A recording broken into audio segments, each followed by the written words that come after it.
Assalamualaikum warahmatullahi wabarakatuh. Ya. Pertama-tama, terima kasih atas kehadiran Ibu semua di sini, pada para pembahas, ya, Pak Untung, Bu Putih, dan dari WAO, belum, dan juga para undangan yang hadir pada kesempatan ini. Jadi memang hari ini kita membahas mengenai informasi dalam bidang tenaga kesehatan dengan studi kasus tenaga dokter dan dokter spesialis, ya. Slide berikutnya, ya. Ya, kalau kita lihat memang di dalam pertemuan ini, ya, ini memang satu pertemuan yang bagian dari satu seri, ya, yang cukup panjang, dan ini pertemuan keempat ini, ya. Nah, ini sebetulnya sebenarnya untuk apa ya, menjaring masukan-masukan untuk penulisan buku di Health Intransition yang rencananya akan diterbitkan pada pertengahan tahun ini atau mungkin akhir tahun ini, di mana kalau kita lihat pertemuan hari ini kita bagian dari pertemuan pertama yang sudah dibahas di Jogja mengenai digitalisasi di sektor kesehatan sebagai suatu reformasi.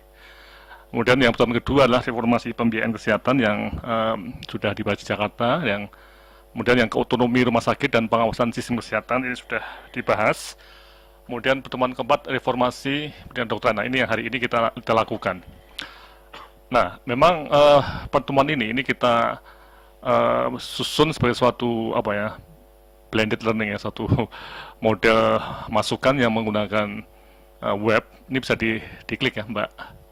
Ini bisa diklik di web, ya, yang laporannya, ya. Laporan yang dulu, yang dan ini di live streaming kan dan disimpan di video. Mbak Intan, Mbak Intan bisa masuk yang laporan yang lalu, ya, laporan yang, ya, coba, ya, arsip, ya, oke, mungkin Mbak Intan,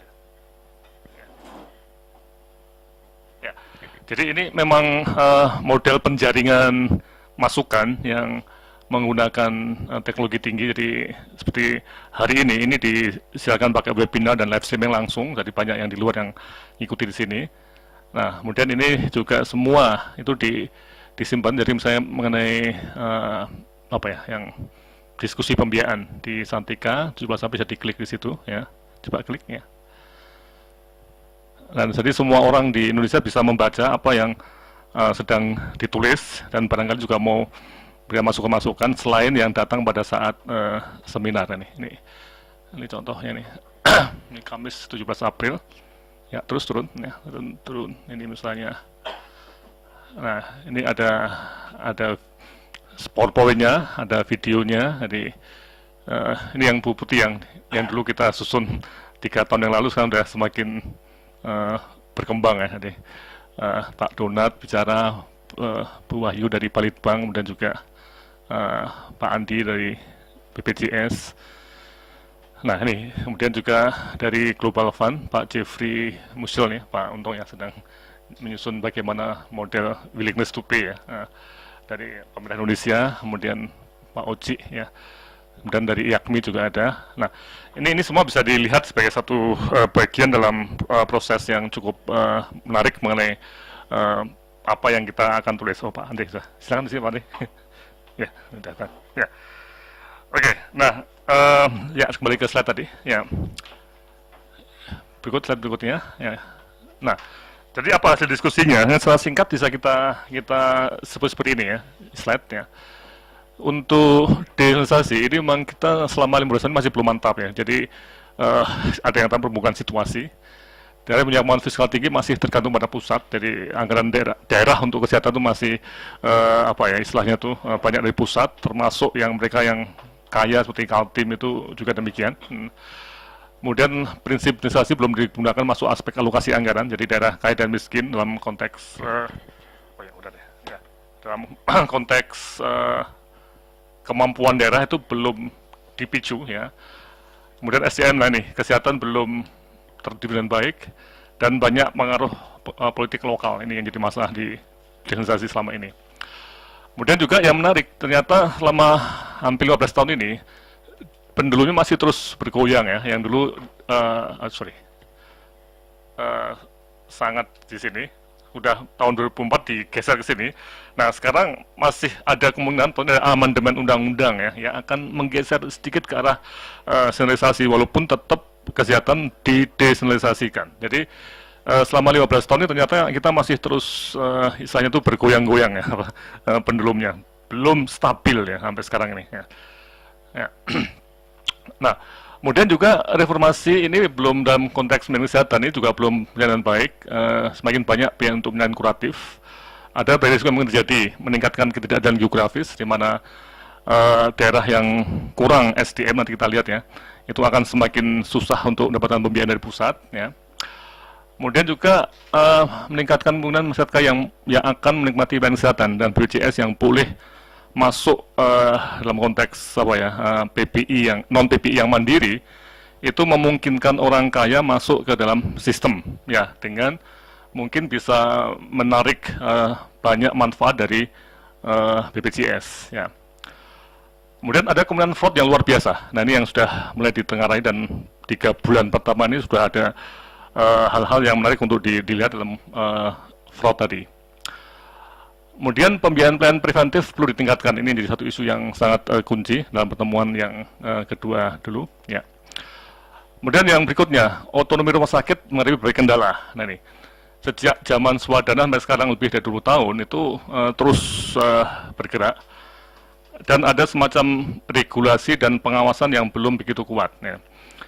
Kemudian sekarang juga ada kecenderungan untuk mencampurkan fungsi pengawasan dan pelayanan dalam satu atap. Jadi ada suatu movement gerakan bahwa rumah sakit daerah perlu masuk ke UPT dinas kembali. Nah, jadi ada suatu situasi yang cukup istilahnya itu menentang arus dari semacam otonomi rumah sakit di global.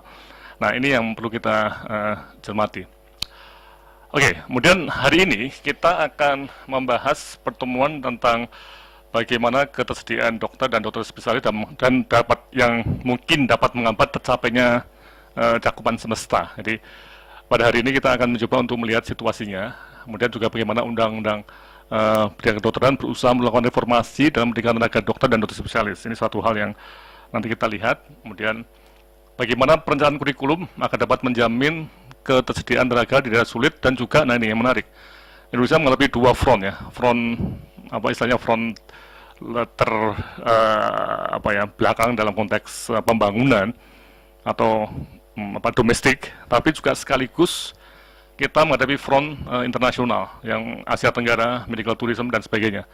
Jadi ini suatu hal yang mungkin perlu kita lihat bagaimana implikasi untuk kurikulum. Nah, jadi ini yang kita bahas lagi dalam konteks tadi pertemuan yang ada 4 ini ya. Dan 7 Mei nanti akan kita akhiri dengan suatu topik tentang masa depan sistem kesehatan di Indonesia. Ada beberapa skenario yang nanti kita mulai di sini juga akan kita sajikan.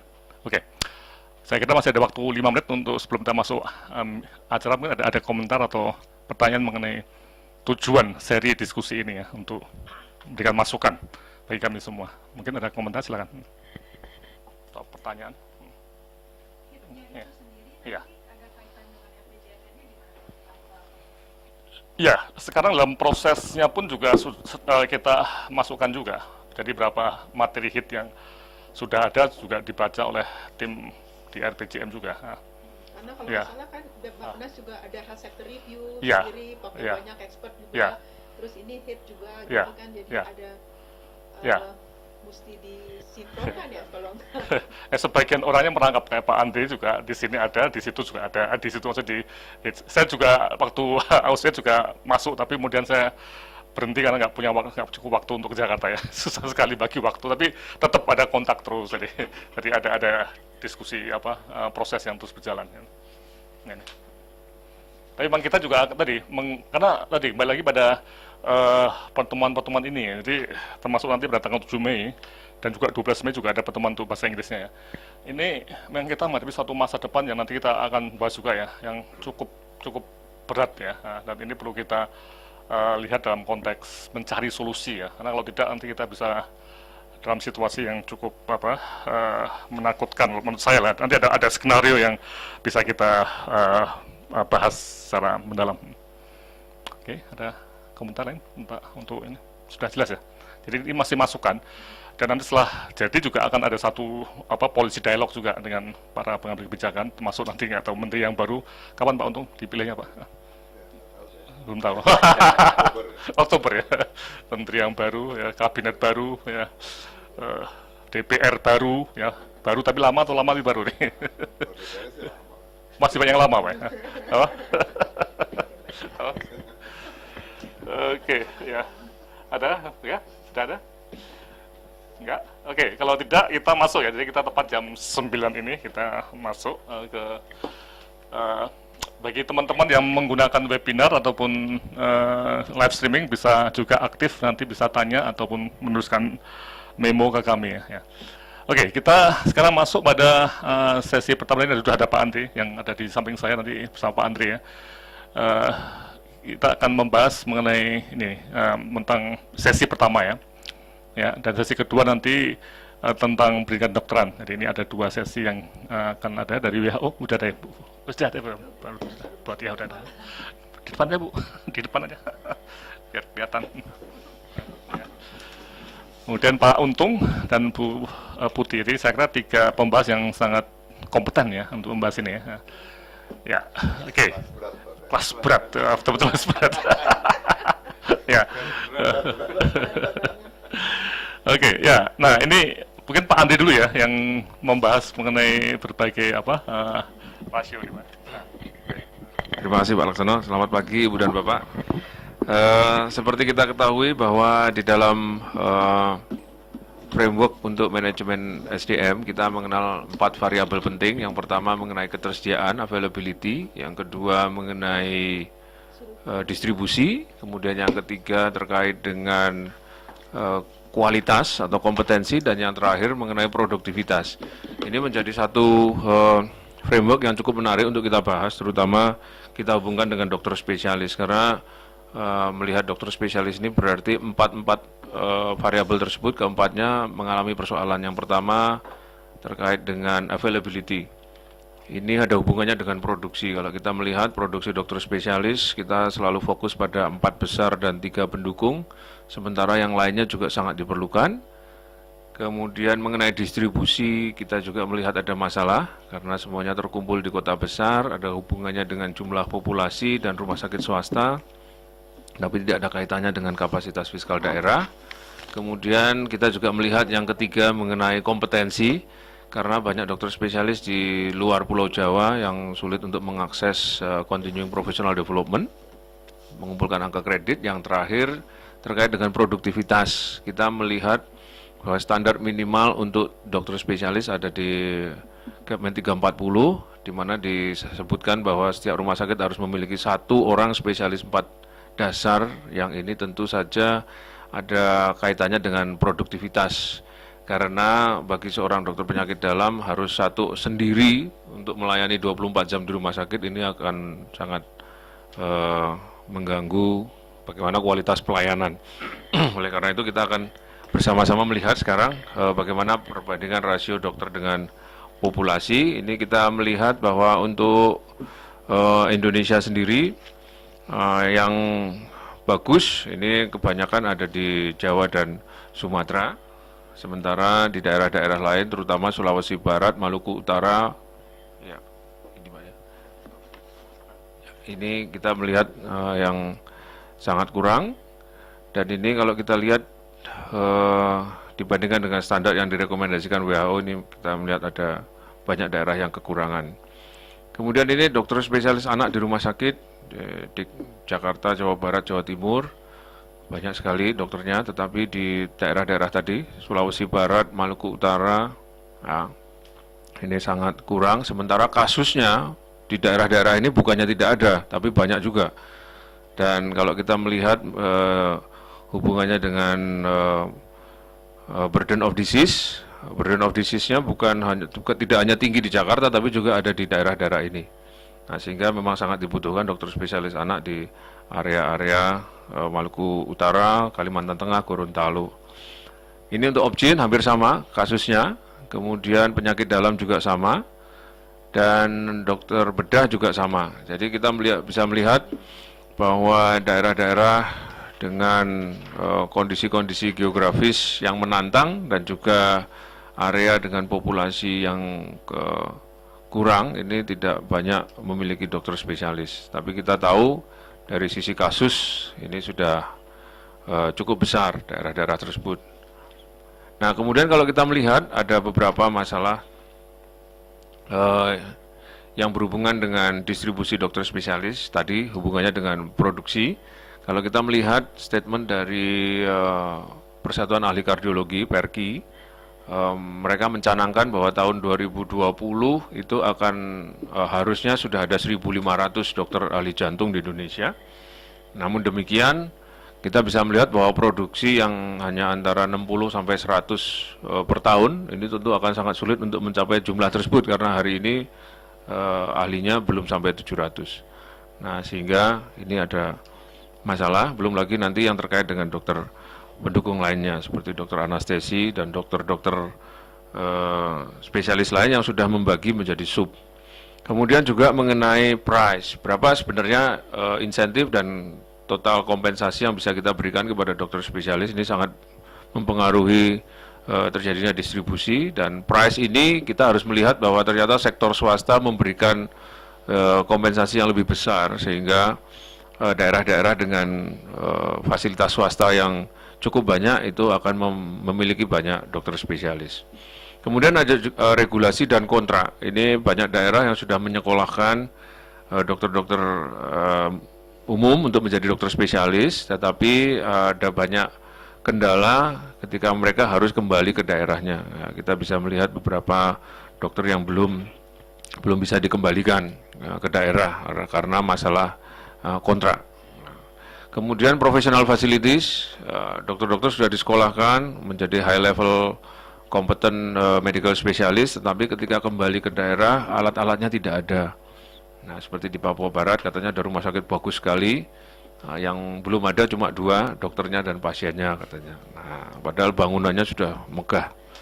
Nah, ini juga social facilities, dokter-dokter kita sekarang banyak yang jadi family man, ingin supaya anaknya sekolah dapat fasilitas yang bagus juga. Nah, di daerah-daerah itu tidak ada.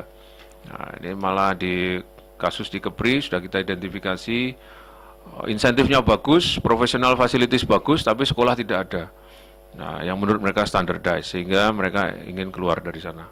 Nah, yang terakhir ini juga ada barrier to entry. Ada banyak teman dokter spesialis yang tidak ingin ditemani. Nah, sehingga mereka ingin sendiri di sana.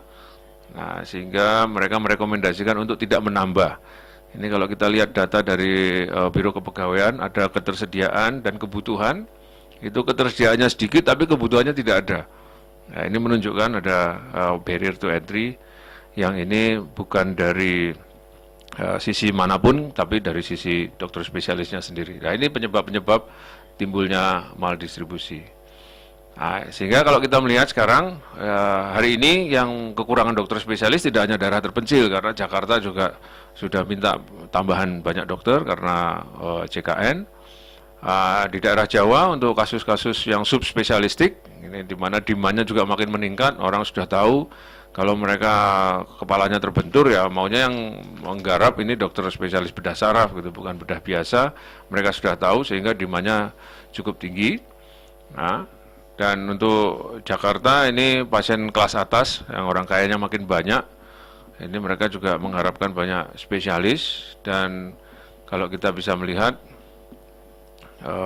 ada anjuran untuk mendatangkan spesialis luar negeri untuk bisa masuk ke Indonesia untuk tadi menutup supply supaya mencukupi supaya bisa melayani demand yang semakin meningkat. Nah, ini contoh di Jakarta. Ini di awal-awal sudah kita melihat ada utilisasi yang sangat meningkat, sementara di daerah lain itu cenderung stabil karena tadi masalah akses geografi. Nah, sehingga semua daerah sekarang minta dokter. Nah, jadi kebutuhan yang dulu kita set sebenarnya sekarang sudah harus dirubah lagi formulanya karena tadi demand-nya yang semakin meningkat.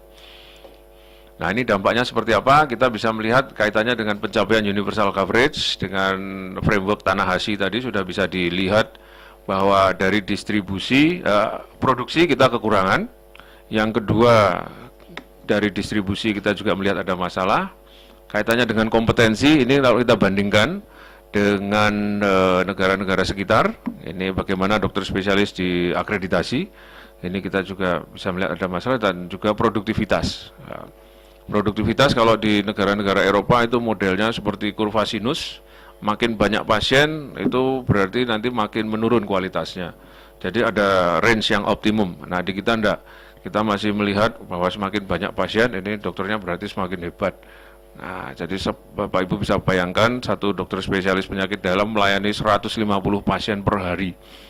Kita bayangkan kita jadi pasien nomor 149 gitu ya. Wah ini menjadi persoalan. Apanya Pak?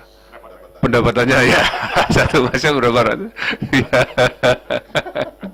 Ya ini. Ya, tadi ada kaitannya juga dengan barrier to entry ya, karena dengan penghasilan 200 juta sendiri, ya, ini tentu menarik untuk apa? Untuk kita cermati ya. Dan ini hubungannya dengan patient safety juga.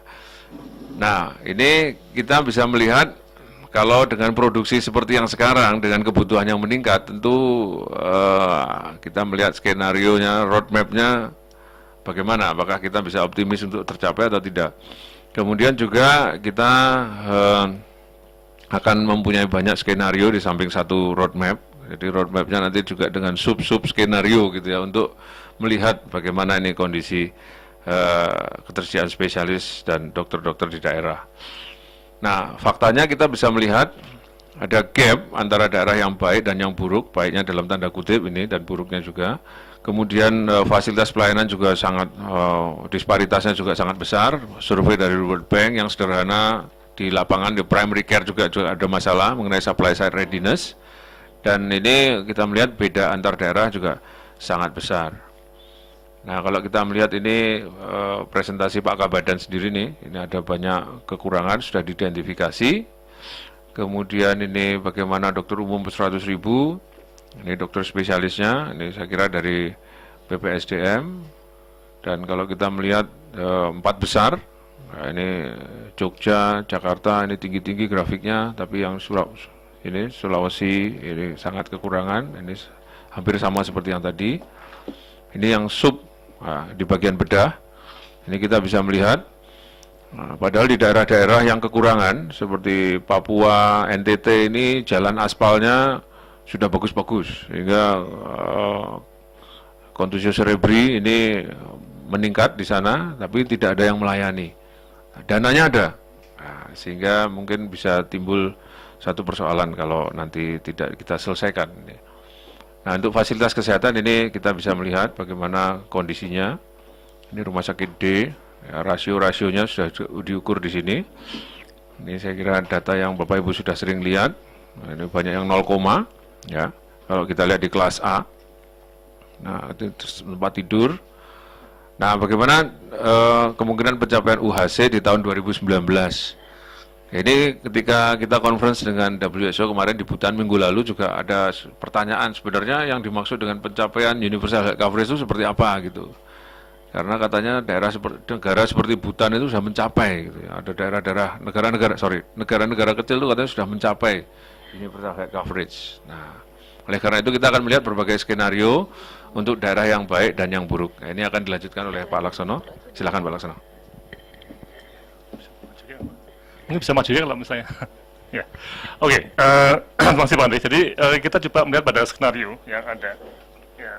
Dan kita menggunakan 3 dimensi indikator coverage dari WHO ya, di mana ada ini populasi yang di cover, ya, kemudian juga cost yang dibiayai, kemudian ini services yang di cover ya, artinya benefit paketnya, manfaatnya itu apa ya. Nah ini yang menarik ya. Jadi kalau kita lihat skenario optimis itu yang roadmap ini ya. Roadmap itu memang suatu skenario yang optimis, di mana tahun 2019 itu daerah yang baik dan yang buruk itu akan berada di titik yang sama ya. Tadi semuanya itu sama ya. Kalau kita baca roadmapnya ya, itu seperti itu ya. Namun roadmap ini punya banyak asumsi ya. Antara lain ketersediaan tenaga dokter dan spesialis ini ya, yang ada di sana, kemudian fasilitas dan infrastruktur yang baik di daerah. Jadi ini asumsi ya, yang sudah ditulis untuk mencapai roadmap yang tadi, skenario yang tentunya optimis ini di sini. Ya. Nah, namun, ini berarti kita berpikir skenario ya. Dalam waktu 5 tahun, jika asumsi-asumsi ini tidak terpenuhi, maka akan dapat terjadi berbagai skenario lainnya. Nah, ini yang perlu kita cermati ya. Jadi kita menggunakan pendekatan bukan roadmap ya, tapi di luar roadmap itu mungkin ya masih ada kejadian lain yang bisa terjadi ya. Jadi kita dunia bukan di atas roadmap tentunya. Tapi kita akan mencoba melihat ada berbagai kemungkinan yang bisa terjadi di masa mendatang. Nah ini kadang-kadang menjadi satu perdebatan yang menarik ya. Bukan saya tidak atau mengkritik hadis roadmap ya, tapi enggak. Roadmap itu satu situasi yang ditulis di atas kertas ya, dengan banyak asumsi. Nah ini, Patri. Ya, nah ketika asumsi itu tidak dipenuhi, itu ada kemungkinan, pasti ada gap ya. Daerah yang baik seperti Jogja tadi ya, Jogja dan dan DKI ya, itu berkembang ke sini, mencapai semuanya cakupan selesai di sini. Tapi daerah yang buruk tadi ini meningkat, tapi tidak setinggi atau tidak bisa mengejar DIY, ya seperti ini. Ya, jadi ini tetap ada gap lagi. Ya, dan gap yang paling banyak itu di sini. Jadi benefitnya ya. Jadi ini yang kita tidak bisa menyatakan sama semua. Di NTT dan DIY tadi itu jelas beda sekali manfaat yang bisa dicakup. Kemudian juga direct cost-nya, memang ada portabilitas ya, tapi portabilitas itu untuk daerah seperti NTT itu mungkin hanya orang kaya yang bisa sampai ke Denpasar atau Surabaya untuk operasi, karena portabilitas ini tidak membayar ongkos transportasi ya, ataupun biaya akomodasi untuk pasien dan keluarganya. Jadi ini agak susah nih untuk sama semua ya. Nah, sehingga kalau kita lihat ada skenario lebih pesimis lagi, jadi gap melebar. Jogja dan DKI cepat mencapai di sana. Nah, dari yang buruk meningkat, tapi tidak secepat yang ini, sehingga gapnya itu lebih tinggi antara NTT dengan misalnya DIY. Ya. Kemudian yang tambah lagi, kalau ternyata NTT tetap sama lagi seperti ini skenario pesimis ketiga yang buruk dan yang sangat buruk seperti ini. Nah, ini yang jadi kalau NTT memburuk ya, tapi DIY membaik. Ya, ini contoh dari model skenario ini. Nah, ini yang menjadi satu titik berpikir yang mungkin agak beda dengan pendekatan roadmap yang satu ya. Jadi kita melihat pada asumsi itu bisa tidak terpenuhi. Ya, nih. Dan bagaimana ceritanya skenario seperti ini, skenario yang terburuk tadi ya. Nah ini, Kemenkes tidak mampu melakukan investasi dan wisata daerah yang buruk tadi, atau pemerintah daerah juga nggak mampu ya untuk di NTT ya, karena NTT miskin ya. Jadi tidak ada investasi, entah itu fisik, bangunan, fasilitas, sampai investasi SDM ya. Ya. Kemudian SDM kesehatan gagal didistribusikan dalam waktu 5 tahun. Bahkan SDM spesialis malah tersedot ke Jawa. Nah ini yang menarik ya, nanti kita lihat pada konteks inasi biji ya. Di Jawa itu sekarang semakin berkembang pelayanan-pelayanan yang untuk menangkap inas biji yang tinggi-tinggi, yang klaim yang subspesialistik tadi. Jadi kembali pada ini ya, yang tadi Pak Andri sudah paparkan. Jadi coba kita lihat di sini ya. Nah, grafik dari dokter spesialis bidang besar, kemudian juga ini sub. Nah ini kita bisa lihat di sini ya. Dan ternyata kebutuhannya untuk sub bedah anak, sub bedah saraf, spesialis bedah traumatologi dan sebagainya itu tinggi sekali ya. Dan ada kemungkinan dokter-dokter spesialis yang umum ya di perifer tadi itu kembali ke Jawa untuk mengambil spesialis sub yang di sini, yang kebutuhannya juga masih sangat-sangat besar ya. Jadi ini menarik kalau kita lihat ya. Jadi skenario itu bisa juga terjadi. Ini sekali lagi berapa probabilitasnya kita belum tahu ya, tapi bisa terjadi, ceritanya tuh bisa terjadi. Kemudian juga investasi ini ternyata diserahkan ke swasta banyak nih. Saya udah diskusi dengan Pak Bri, Pak Sekjen juga Dirjen Buk ya, investasi untuk rumah sakit itu nggak banyak. Di NTT yang saya tahu, saya sering ke sana ya, itu investasi hanya oleh Siloam tahun ini untuk pembangunan rumah sakit baru di Kupang ya. Yang lainnya belum, di Larantuka nggak ada Pak ya, di ND tidak ada perbaikan ya. Jadi swasta dan Siloam yang sangat agresif di hampir 50 kota, mereka ingin membuat semacam rumah sakit yang tentunya juga menangkap pasien-pasien BPJS ya. Oke. Nah, apa akibatnya ini yang jadi satu isu yang menarik ya, dan kita sedang meneliti, belum selesai nih penelitiannya. Ini data terbaru tapi belum diverifikasi ya. Klaim ke BPJS oleh seluruh rumah sakit di NTT pada bulan Januari itu sebesar lebih kurang 23 miliar. Ini untuk 4,6 juta orang NTT ya, jadi di seluruh NTT ini ya. Di Jawa Tengah, satu rumah sakit besar itu sekitar 40 miliar. Di negara yang kecil, yang kelas A kecil ya, sekitar 12 miliar ya. Jadi Anda bisa lihat ya, ini apa, bahwa seluruh klaim untuk pelayanan rujukan di NTT itu hanya sekitar 23 miliar. Nah, ini terjadi ketimpangan dan penyerapan ya, karena ketimpangan input SDM kesehatan khususnya dokter. Ini yang menarik ya. Nah, lebih menarik lagi, nanti kita masih belum rampung nih analisisnya, mungkin nanti tanggal 7 sudah rampung ya. Besarnya dana PBI dan non PBI yang ada di NTT itu per bulan di taksir, dihitung kasar ya, itu sebesar 90 miliar. Ya, jadi tapi hanya dipakai sekitar 23 miliar. Paham ya? Jadi kan itu kan PBI di atas kertas itu NTT dan non PBI ya, itu bisa mendapat 90 miliar. Kalau full capacity untuk bisa ngeklaim. Ya. Tapi yang diklaim hanya sekitar 23 miliar. Jadi ada semacam berapa nih? Sekitar 70 miliar yang tidak terpakai. Nah, ini yang dikhawatirkan, yang 70M ini masih statement yang sangat-sangat dalam jangan ditulis dulu ya, ini masih belum tapi sangat sensitif betul ya. Uang 70 miliar itu jangan-jangan dipakai di Jogja, yang dananya itu overshot ya, kekurangan dana, karena di Jogja itu ada sekitar 1.200 spesialis kira-kira, nah, plus residen ya. Di NTT hanya sekitar 100 spesialis tadi kira-kira. Jadi ini yang terjadi suatu, bukannya subsidi untuk daerah yang miskin ke NTT, tapi justru NTT secara keuangan itu harusnya dapat 90 miliar, pakai cuma 25 miliar misalnya. Jadi yang 70M itu 75 kemana? 65M itu ya.